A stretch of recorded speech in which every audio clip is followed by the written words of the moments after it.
everybody, this is Connie with the Artisan Company. Welcome back to the channel. Today, what is on the desk? We are going to do a traditional Native American bone choker. I've been wanting to do one of these for quite some time. I just hadn't had a half a second to get it together. But anyway, that is what we're going to do today. So let me get my head around it and I'll tell you what you got to have. All righty. Yes. Okay. I've already laid my pattern out, but I'm going to tell you what it is you're going to need. You will need some 1/2 inch bone, and that would be this one right here. This size right here. This is a 1/2 inch bone. Now you can use, if you want to, you can use simulated bone or, a bone substitute if you want to, but if you really want the traditional authentic look, you need to go with the real thing. Okay. But you'll need some 1/2 inch bone. You'll need some 1 inch bone. It does not matter what color you get. You can get white, you can get a red horn, a natural colored horn, a black buffalo horn, black bone. You can do this with wood beads as well, same thing. This particular bone I have dyed or antiqued with walnut shells, and I did a tutorial several months ago on how to do that, and so I'll put that in my next up videos. So if any of you are interested in dyeing your materials using all different kinds of things, I'll put that in there so you can go directly to that. But I did this with walnut shells. You can always use coffee or tea. Coffee or tea is not going to dye as dark as this, but nonetheless. Okay, 1/2 inch bone, 1 inch bone. You will need some spacers, at least 4 to 6 5-hole spacers if you're going to do a 5-hole choker. If you're going to do a 3-strand choker, you'll need a spacer with 3. If you're going to do a 4-strand choker, you'll need a spacer with 4. Today I'm doing a 5-strand, so I've got a 5-strand spacer bar. These are actually bone. You can do them with leather as well. If you do them with leather, make sure that you have a very sturdy, heavy gauge piece of leather, and you may want to double that. Let me pause for just a minute and I'm going to show you what I'm talking about. Okay, so what I did with this is actually 2 pieces of leather, pretty thick leather. They're probably a couple of centimeters each piece wide, which makes it about a 3 to 4 centimeter wide thickness rather of leather. These were glued together using some E6000 glue. They're still flexible, you can see, but they're sturdy enough that once you punch holes in it here and string something, it's going to hold it tight. In other words, it's not going to do this when somebody puts it on. It's not going to do that. It's going to be tight and sturdy because it's a heavy piece, a heavy gauge piece of leather. So if you're going to use leather as spacers, you've got to do that. Okay. Otherwise, bone is better. So you'll need at least 4 to 6 pieces of bone. You're going to need some crow beads, which are these right here, and they're about an 8 to 9 millimeter crow bead. These are glass and they are Czechoslovakian cut. So if you get crow beads or crow style beads from India, you're not going to have beads that are consistent. You're going to have irregular shaped holes, irregular sizes and widths. So to do a choker like this and to make it look like it should, you need the exact cut crow beads that are the Czechoslovakian cut. Fire Mountain carries these. Crazy Crow carries these. You could probably Google crow beads, glass crow beads, and this would probably show up. But yeah, I know you've seen what they call pony beads. They're usually plastic, and I don't recommend those for a serious piece of jewelry like this. You'll need the real thing. Okay, if you want it to look authentic, get the real thing. So you'll need some of those in whatever color palette. You'll need some 6 millimeter daisy spacers, which are these right here. And I've mixed my colors. I've got gold, copper, and silver in this choker. So that's just what I do.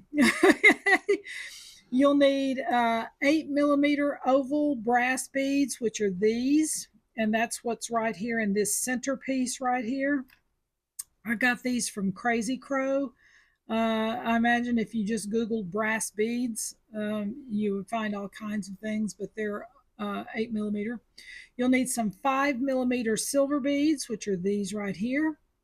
Some 5 millimeter copper beads, which are these right here. And these I got from Crazy Crow as well. Then you'll need some 7 millimeter copper beads, which are these. This came from Crazy Crow as well. And a lot of my bone, I've bought bone from Crazy Crow and Fire Mountain and Tandy Leather. So all three of those places will carry bone. Bone is not cheap anymore. It used to be years and years and years ago, but now it is not. Horn is also expensive. So if you're going to do a project like this, it's well worth it to spend the money and getting the real thing. Okay. I think you'll be pleased if you do. The next thing you will need is some senu, real or artificial. This is artificial senu. I use this all the time in all my Native American styles. So you'll need some of this. And then you'll need a piece of leather that's just big enough to make your tabs on the ends of your choker. And I'll show you, it has to be big enough that it will fold like this, fold over, and wide enough that it will cover the end of your spacer. In other words, see this one, if I put it on the end right there, okay, it's wide enough to cover the width of the spacer, and then I'll trim off to make it fit exactly. Okay, so but you'll need some leather. Okay, a small hole punch and an extremely sharp pair of scissors and some E6000 glue. Okay, I think we've got our heads around it. Let's get started. First thing you're going to do is you're going to take your sinew and you're going to cut how many ever strips you're going to be using in your choker. Like if you're doing a 3-strand choker, you cut 3 strips of sinew. If it's 4, you cut 4. This one is a 5, so I've cut 5 strips of sinew, long enough to meet the choker, plus probably another 6 inches or so extra on each end, because you've got to be able to tie and have enough room to work with your hands. Okay, so I've cut off 5 strips, set those to the side. The next thing you're going to do is you're going to take your bone, and this is very, very important. This is critical, just as critical as the crow beads being the Czechoslovakian cut. This is critical as well. So what I've done is I've taken my bone and I've sorted it by size. And I take my ruler, and I do this in every project that I do that deals with bone or horn of any kind in a Native American project. I always take my ruler, I lay out all the pieces, I butt them up against my ruler, and then I look to see if any of them are longer. Like this one right here is longer than any of the other ones in here. So I would take that one out and set it to the side. Then I'd come back and check those. Those look pretty good right there. These look pretty good right there. And so now I'm over here to this one. And let's say I'm looking at these, and you can see these are all have been dyed at different times. with different lengths of time. You have this one that kind of looks almost like coffee grounds, and then you have this one that looks like walnut almost. So if I'm looking at this grouping right here, I would probably take out this one because it's fatter than all the rest of them. Scrunch them together. And I'd probably take out this one because of the color. And then I'd scrunch them together and make sure that this all meets right there. And those are all pretty daggone even. So that's how I choose which pieces of bone go into the choker or bracelet, or like this bracelet right here. This is done with buffalo horn, and these are black spacers right here on this one. So I checked each piece of buffalo horn to make sure that in each row they were exactly the same length all the way around. Okay, that's kind of why you're doing it. You want it so that everything will be the same length. Okay, so with that, I have already pre-chosen my pieces, where these are all the same length. These are, and these are. Okay, next thing. All right, the next thing we're going to do is we're going to take each piece of the sinew, and we did this the other day with a project as well. And if you'll notice, the sinew is flat, kind of thin and flat, and we want to make it like a piece of thread, kind of. So I'm going to take it between my fingers and roll it like that. And I'm going to roll it with this one and roll it. I'm sorry, I'm going to roll it with this hand and pull with the other so that it'll just keep moving.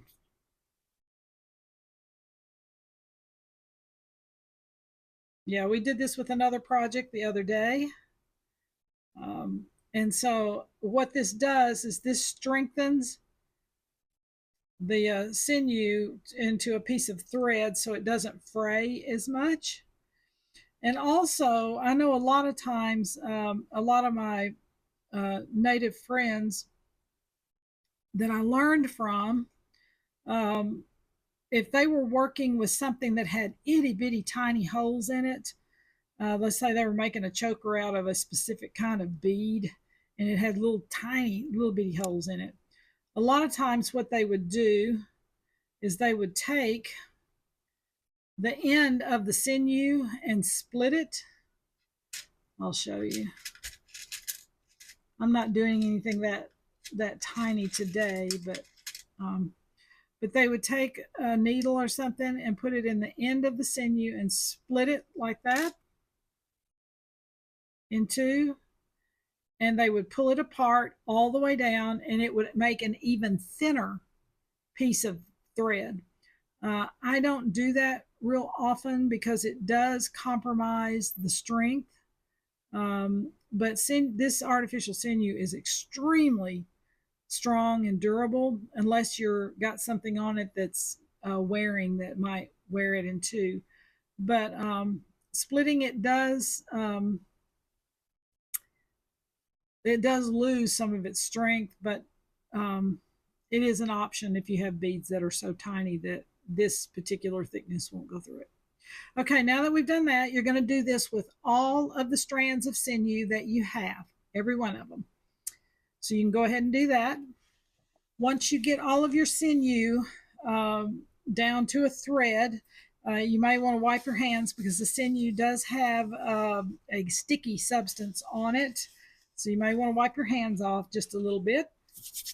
Okay, here we go. First strand. So what I did was I went ahead and this is smart to do this. So or you can draw it out like I showed you back several months ago, on how I do my designs. So if you want to do it like that, what I would do is I would take some colored pencils. It doesn't matter what color, just so you can see the design. Or let me do this. I'm just going to take some markers here. We'll just see where this goes, all right? So We're going to make this 1, 2, 3, 4, 5. That would be my center. Okay. And then let's say I'll do another bead. 1, 2, 3, 4, 5. 1, 2, 3, 4, 5. Okay. And then I'm going to do another bead. 1, 2, 3, 4, 5. 1, 2, 3, 4, 5. Okay. And then we're going to do some more of the same in the middle. 1, 2, 3, 4, 5. 1, 2, 3, 4, 5. So if you're doing something like this on your pad, you can always kind of tell what the pattern's going to look like before you ever start. And you know, you can do uh, long pieces like this for bone, to represent bone.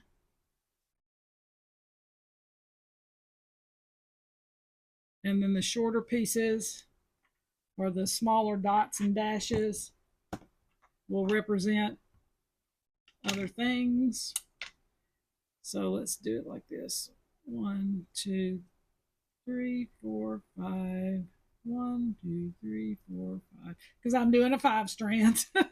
So, and then you can see your green would be next. 1, 2, 3.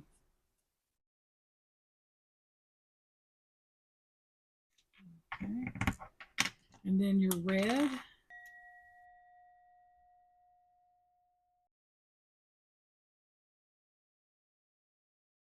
And if I've got a really huge project, I will do something like this before I ever lay it out on a palette to do. I'll do something similar to this so I can kind of see how the pattern looks and how the color combination will look. Okay, I've got the first strand strung. First strand strung. And you can see here what I did. These are my bone spacers, obviously. This is the outside. This piece is going to be next to the leather right here when we get that cut. And then I just went straight down like this, strung it straight on there just like it looks. And check and check often. You always hear me say that, because when you get in here and you have these little daisy spacers and things like that, I change colors because I mix metals. And so I've got a silver, a copper, and a gold, a silver, a copper, and a gold, and then all gold in the middle. So pay attention when you're doing that kind of thing. All right, I got a clip on each end. I'm going to do the second strand in. So I'm going to thread it right through that second hole there. Pull it down. I'm going to clip it once I put my little silver bead on.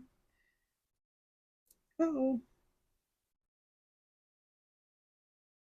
All right, push that down. Then I'll stick it on the clip.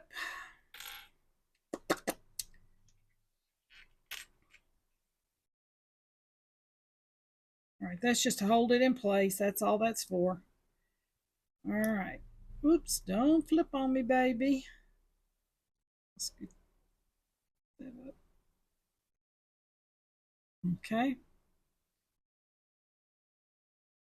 Hang on. I think it's raining outside. My cat's outside. Hold on. Okay, I'm back. And the studio is so quiet that sometimes I don't hear it when it's raining. And my cat Spit, my gray cat that you see sometimes, loves to be outside in the backyard. And sometimes I don't know it's raining. So I thought, oh, I better go check on her. I put her inside. Okay, so I'm back here on this second row here. And here we go.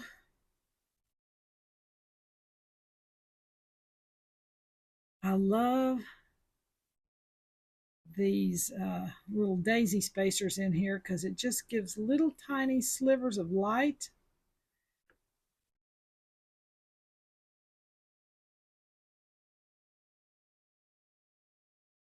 And I love that.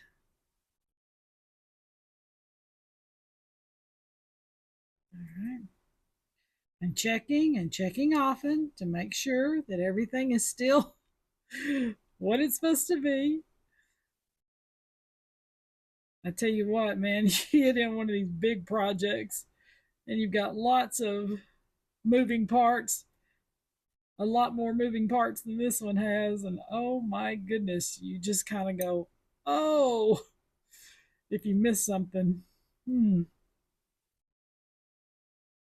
enough to make you just bite nails when you forget something. Oh, look how beautiful this is. Oh my. Wow, look at the colors. Mm-mm-mm-mm-mm. This blue and brown is just stunning.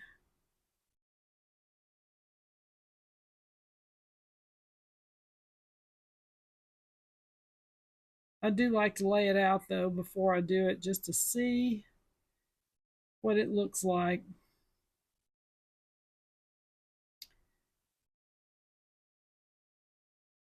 But sometimes when you have a big piece, like I've done a couple of really big commission pieces this year for people for specific things, and oh my, when you've got 7, 8, 10 layers like this, you just go, whoo.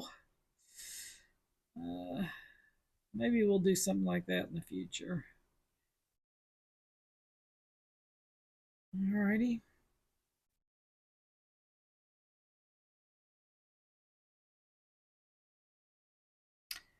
Okay, you can kind of see what I did here. Trying to move a little faster for the video. I don't move real fast when I'm working something off camera. I just don't move ultra fast because that's how you make mistakes. I have to go back and redo it.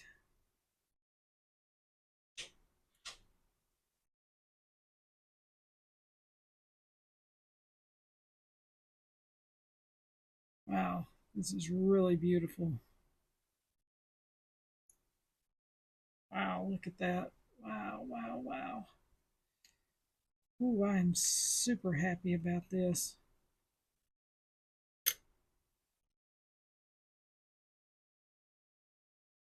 I always take my time doing pieces like this because I want to honor, you know, the people who helped me learn this, all the different tribes across the U.S. that I traveled with,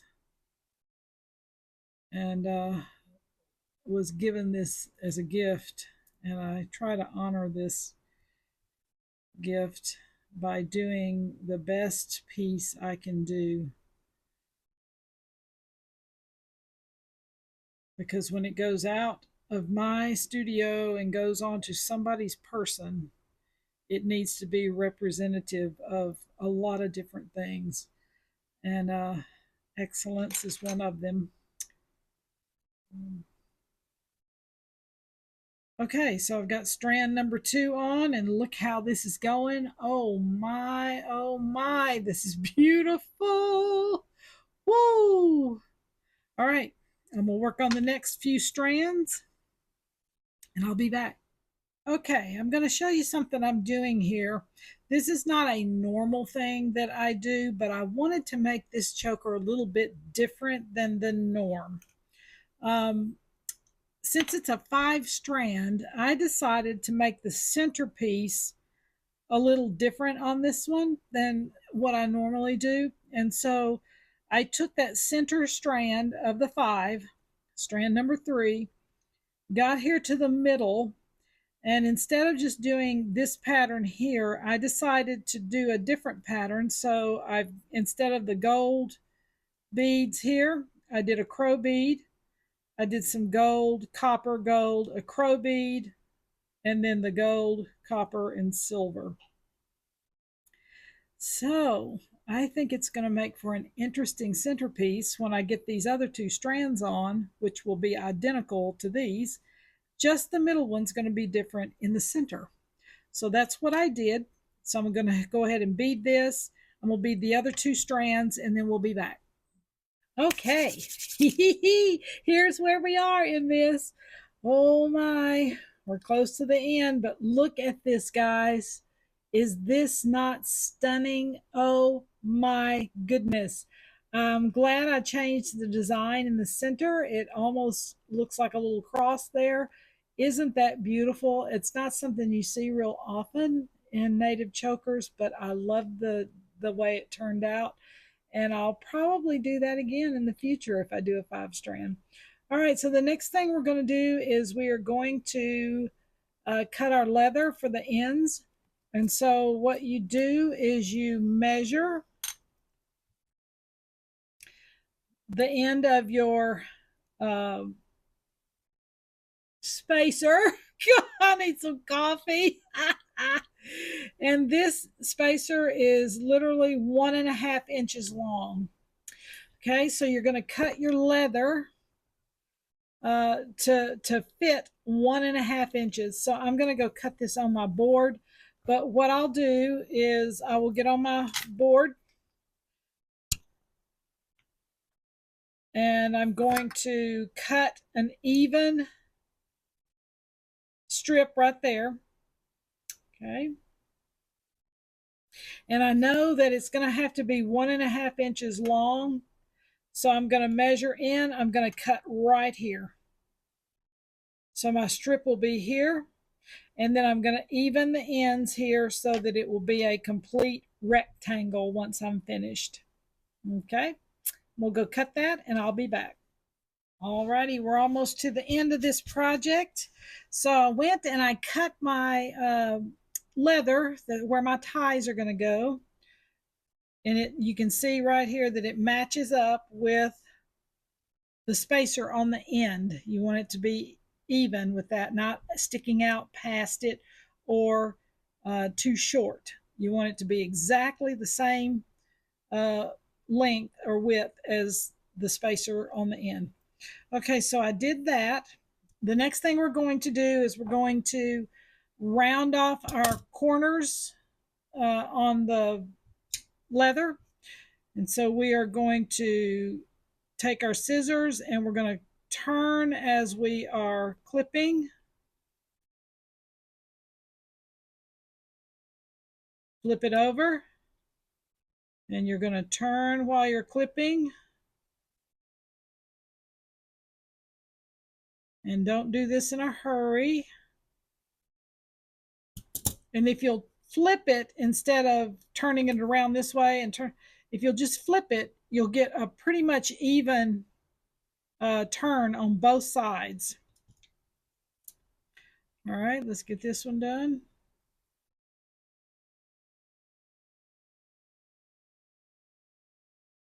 That one had a little bit of a jut out sticking there. Okay. Alrighty, I'm turning while I'm clipping. That's why I told you need an ultra sharp pair of scissors. All right, there's the first one. Second one. Turn and clip at the same time. Flip it over. Turn and clip at the same time. We did this with the bangle bracelet the other day too, so that it would fit right into the mold. Turn and clip. Flip it. Turn and clip. Alrighty. Okay, now you do not have to do this, but I always do this. I burn off all the excess little stubble things after I've cut and worked with it for a while. It just tends to get little edges on it. And I like to get those things cleaned up. Now you can buy pre-made tabs like this. But if you can custom do yours like this, it will prove to be a more beneficial thing for you, because that way you can cut it exactly the way you need it to be done and you don't have to follow someone else's guideline. Okay. Yes, yes, yes, yes. All right, let me get this off. That's the thing about leather. Vacuum and vacuum often. Okay, let's go to the next step. Next step is we're going to take a marker of some kind, something that you can see on the leather color that you have. In my case, I'm going to do silver. I want the, I don't want the suede side on the outside. I want the suede side on the inside. So I want the harder leather on the outside. So I'm going to fold it inside out or wrong side out. Okay. And you're going to mash it, mash the tab real good. Then you're going to mark how many ever holes you've got. I've got 5. So I'm going to start in the middle.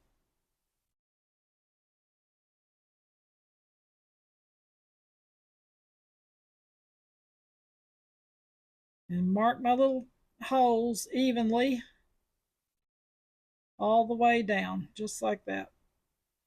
That's what it should look like. All right, next one.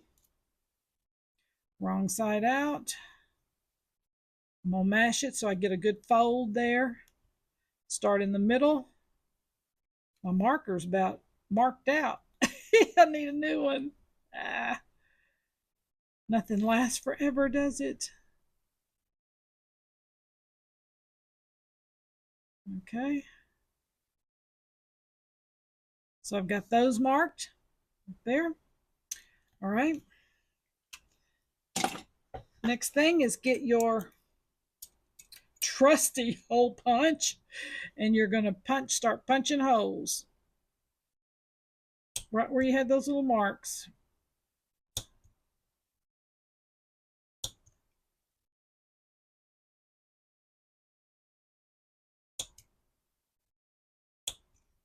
All right. I'm going to take a needle and make sure all the leather's punched out of the holes.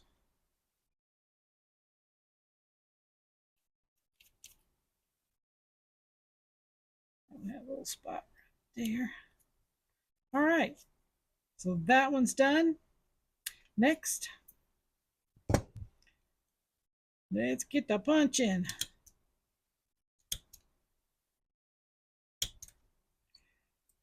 This right here will be so soft on your neck you won't even know you have it on. That's what I love about a good quality leather. That's just one of the things about it. And this is goat hide right here. Goat hide and deer hide are 2 of my favorite leathers to work with as far as softness and durability together. Cowhide is not so soft unless you get a glove tanned. All right, we got our holes punched. One for this end, one for this end. Next step. Okay, we're going to take the leather and get on, make sure it didn't have a lot of debris on that suede side. Okay, you're going to take each strand and you're going to stick it through each hole that it matches. Pull it through. Whoops, number 3 goes in the middle.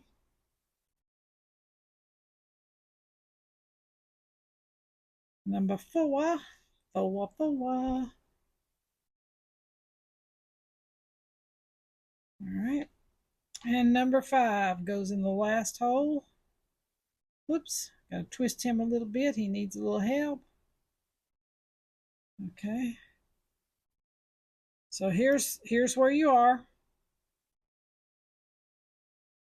This is what it looks like. Okay. You're going to push that down all the way down to the silver beads, like so. Okay. Then the next thing you're going to do is tie these off. So I take the 2 outside ones and I'm tying a knot just like what's in my shoe, right up next to that leather.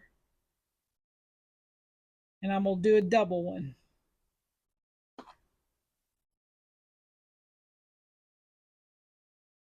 All right, there's the first one. Then I'm going to take the two outside ones on the other side. Make sure it's pulled down good. Same thing. Kind of not like what's on your shoe.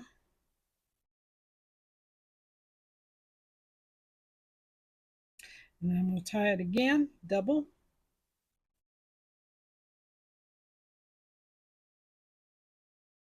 Okay, and there's that one.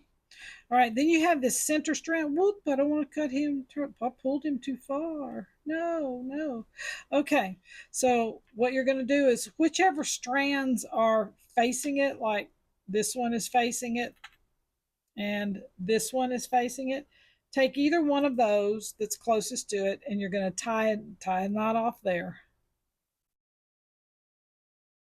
I keep pulling that thing so I don't have it clipped down here on this end very well. That's why it pays to clip your stuff where it's tight. All right, there's that one.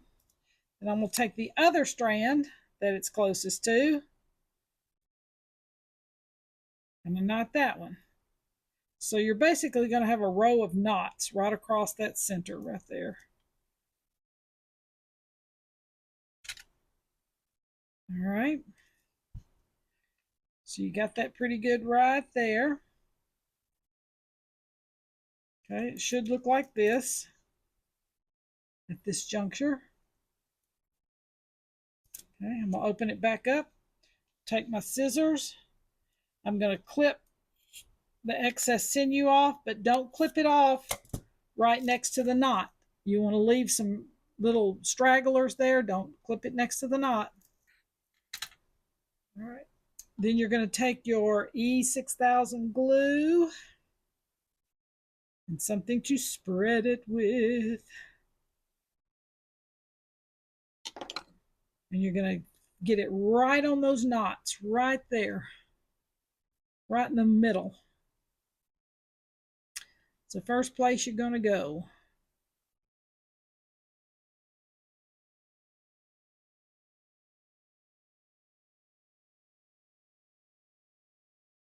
And I'm gluing the little knots down pretty doggone good there. And I'll turn this one back this way. And he'll be all right there. Okay, and then you're just going to take a little bit more and spread it pretty much to the end of the leather.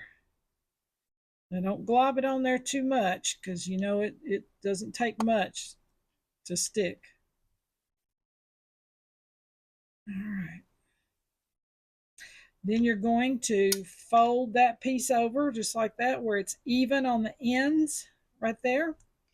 And then mash it with your finger really good. And it takes a minute for this to dry. So you just give yourself some space to let that happen. And I'm going to take a little clip right up here where these beads are, up here on the top, because it tends to want to pull apart there simply because you've got a lot going on right there. Okay, it's looking for a softer clip, but okay. So I'm just going to clip that so that it'll stay together on the corners there. And we're going to let that one dry while we work on the other side. And I'm going to do this side and I'll be back. Okay, I did one side just to expedite time so you'll kind of see where we're going. All right, so this is what the finished tab is going to look like. Isn't that beautiful? Oh my goodness. So this is where we are headed for the other side. Okay, I'm going to turn it. And the first thing you're going to do is you're going to mark 2 holes with a marker. Pretty much the same as the other side. So let me do this so you can see them side by side. And then that way you'll mark yours accordingly. Okay, like that. All right. And then I'm going to take a hole punch and I'm going to punch those holes out right there.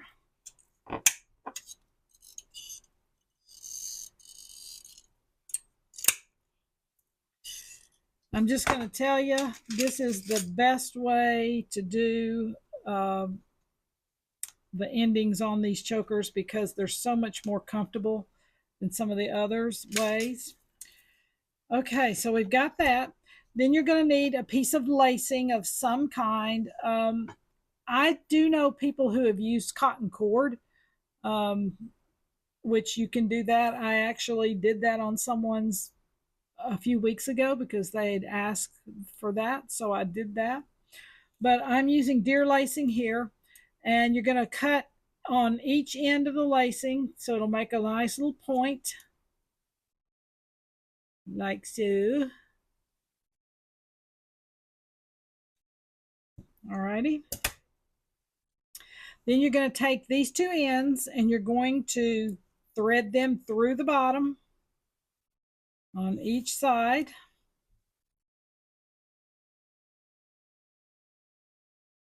And if you'll pull them kind of together like this and then pull it, it'll be even on the ends. And what I like to do is put the same type of leather on the outside, not the suede side, but the regular side. So I make sure that that's done like that, nice and flat. Make sure my ties are even on the end. They're almost even. Let me even them up just a little bit more. I want to make sure I have the right amount on both sides. All right, so that's done right there. Next thing you're going to do, and okay, and this part right here you do not have to do. You can just tie a knot here if you want to on this end. That's perfectly okay. But for me, I personally like more of this. I like more of a decorative look. It looks more finished. And so you'll take a large whole bead of any kind, whatever you want to use. And then you're going to string both ends of the leather into it. I dropped it almost. And if you'll press and turn the bead at the same time, press the leather into the bead and turn the bead with your other hand,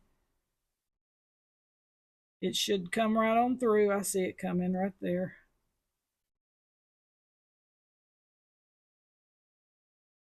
Come on, baby. And sometimes you have to start over, and it's okay if you do. All right, so we got them both in. Okay, so the one thing you don't want to do is you don't want your leather, this one end to be sueded out and one end to be the finished side out. You don't want that. You want both sides the same. So if you'll push them together and hold them with your finger like that, work your bead down with your other hand. Doing leather work, I'm telling you, you'll get some muscles in your hands. And you can see you're down here where the sides are the same, and just go ahead and push your bead down, and then it's the same on both sides. Easy peasy. Okay, the next thing here is you will tie just a half knot, like you're going to tie on your shoe. Pull it down and just tighten it with your finger, like so. Okay.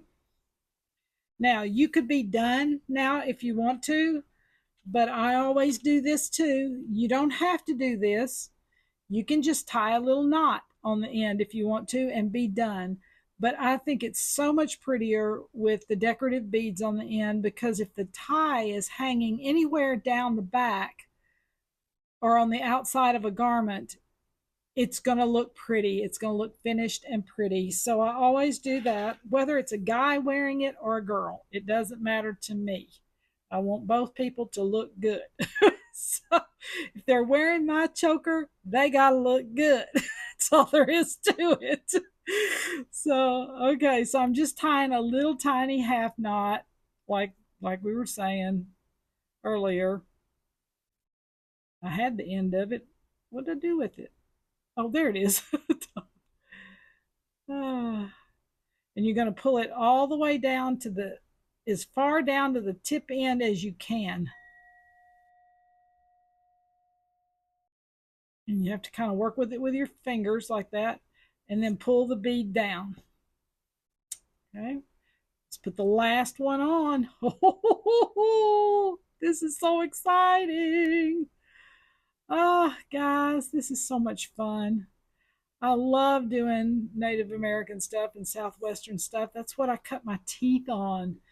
If you haven't watched at the very beginning of my channel, I did a video on how I got started doing this. Um, and boy, was it a blessing from God. And it was just something I was not looking for. It wasn't on my radar, but isn't that the way God works? So it's never on your radar. But anyway, it's put me on the trajectory of where I am today. So okay, guys, we are done with this project. Oh my goodness, look at this. I don't know how to flip it where you can. There it is right there. Let me turn it for the camera. Is this not stunning? Oh my goodness, guys. It is beautiful, and I could see this on a guy or a girl, either one. It doesn't matter, but wow, wow, wow. So, if you got any inspiration today, or you just saw something that you just loved, please like and subscribe and comment. And if you comment, yes, I will answer you. So this was a fun project, a 5-strand traditional Native American choker. Hope you enjoyed it, because I sure did. I will see you guys on the next video. Bye.